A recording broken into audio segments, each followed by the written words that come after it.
What's up, everyone? Pritch here, and today is November 30th, 2021, and we are about to have the New World Update 1.1.1 launching here soon overnight, so let's dive right into it. Greetings, adventurers. This week's update is focused on resolving some of the issues that have arisen from our November update. Just some.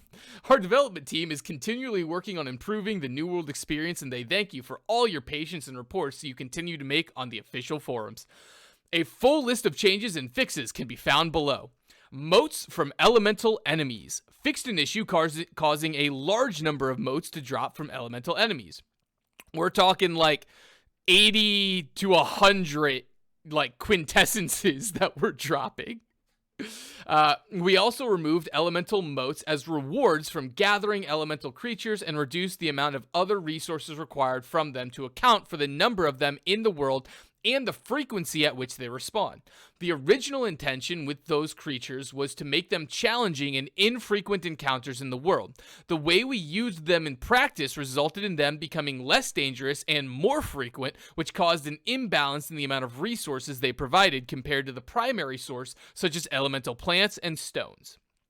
Basically, the wolves were giving way too much wirewood and elemental motes, and so now they're going to tone down the elemental rewards by basically getting rid of them. By completely getting rid of them. By the way, for everybody watching and listening, that means that the elemental motes on your trading post right now are about to skyrocket in price. They are about to go really high, really fast, because they are now going to be a much scarcer resource. Missing horticulture gear. In our latest update, we made a mistake that treated all tiers of the in-game horticulture harvesting gear as future content and unintentionally removed them from the game. We apologize for this bug that has caused you to lose some of your rightfully earned loot. If you have lost an acquired piece of harvester armor, you should now have an extra reward chest in your inventory after this update. These reward chests contain a full set of horticulturist armor provided at the highest tier you personally have acquired in the past for any piece of harvester set. They are also rolling at the maximum gear score for that tier and will be usable at any level to ensure that you can equip them. Wow, I can't read. These items are marked as bind on equip like any harvester armor piece you would encounter normally. Once you open the chest, it will provide you with 5 items: the hat, shirt, gloves, pants, and shoes. Big takeaway. They are all bind on equip, which means that there is going to be a huge surplus of harvester hats, shirts, gloves, pants, and shoes hitting your auction house tomorrow. These are going to drive the prices down to garbage, so fair heads up, maybe hold off on putting them on the auction house for a while.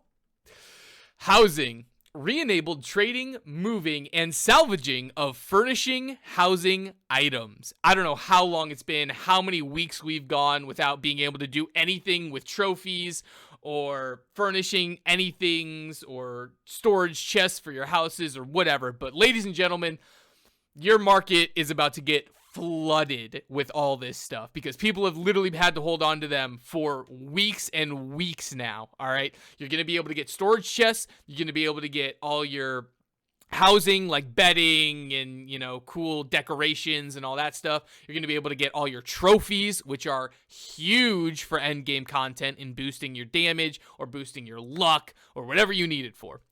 Basically, a big part of the game is coming back, and it's going to have a huge impact on the auction house, so keep your eyes peeled. Crafting. Fixed a bug where jewel crafting recipes were not granting enough trade skill XP. Everybody that tried to do jewel crafting these last couple weeks got absolutely screwed. Recently, we lowered the amount of trade skill XP provided by lower tiered items when a player reaches a new tier of crafting bases per skill. To use metal as an example, when a player unlocks steel recipes, they earn less from crafting iron recipes. We did this to emphasize crafting higher tiered items as you progress through trade skills, and to also improve the value of higher tiered materials. Our intention behind this change is to reward players for crafting higher tiered items as they progress through the ranks of each trade skill. Before this change, we found players were spending too much time crafting low tier items as opposed to pushing their crafting skill up, crafting items that they may actually use at their current level.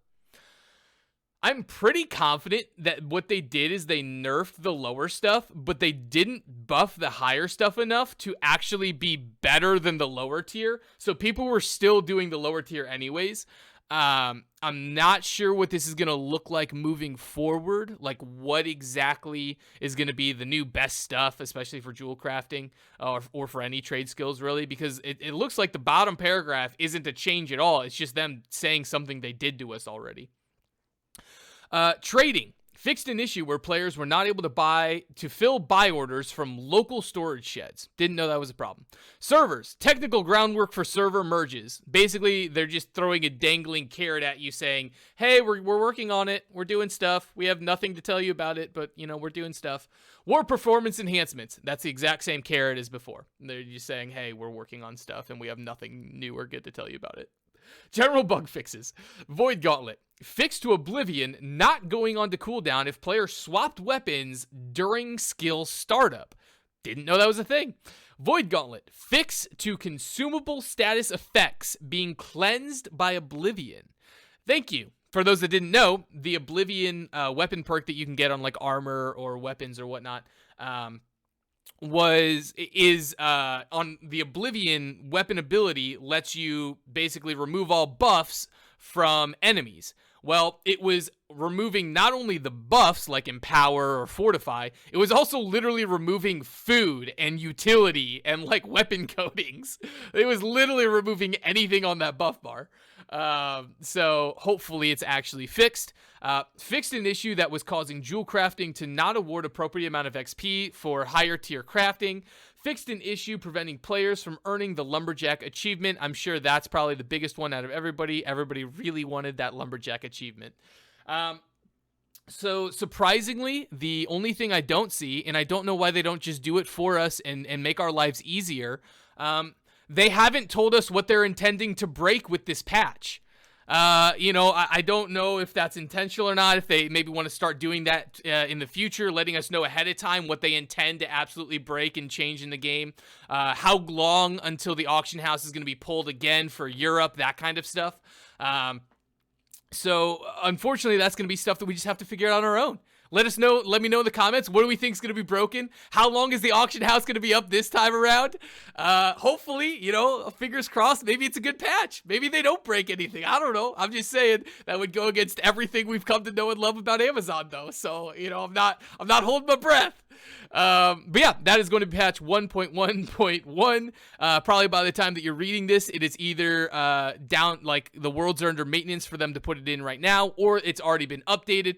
And as always, everybody on YouTube, I love you guys. I appreciate you guys, and I'll catch you in the next one. See ya.